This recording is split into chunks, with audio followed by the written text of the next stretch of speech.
We love mid-century modern furniture. We work with several mid-century modern dealers and we help them out repairing things and making new things. So we were super excited when we had a client approach us looking for something that does not necessarily exist but would be appropriate for the mid-century modern world. So what they have is a Brasilia headboard, and Broyhill came out with a very iconic line. It was very, very popular for them with the large arches reminiscent of the architecture of Rio de Janeiro in Brazil. And they incorporated it into a lot of their furniture. The clients were lucky enough to get a king-size headboard of this, which is unusual because king-size beds were not that popular back then. But they do not have the footboard or the side, so they approached me if I could come up with something that would live in that Brasilia world and could make for a functional bed for them, because right now they just have the headboard leaning up against the wall and the mattress shoved up against it. So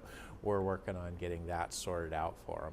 So the first thing we did is I downloaded a bunch of images from Boston MCM. Thank you, Boston MCM, for uploading every single sales flyer that could possibly be found. It was an excellent source of information and got some kind of inspiration, worked up a couple of sketches. One of the first ones we did, it's a little big, a little chunky, didn't necessarily fit into what we needed. So then we moved into a slightly smaller version that definitely is in the mid-century modern world, still functional. And then we decided to do a mock-up of it. So we took a 1/4-inch piece of MDF, and that's what this is. It's very rough cut, so yes, this is not an example of how well that we cut, but just so that we could have a massing model to see how big it was going to be, make sure it was big enough to hold the mechanisms that we needed to hold the mattress inside, and then just get a general idea of if we were in the right shape and the right size. So that's what that is. Then we refined it a little bit more,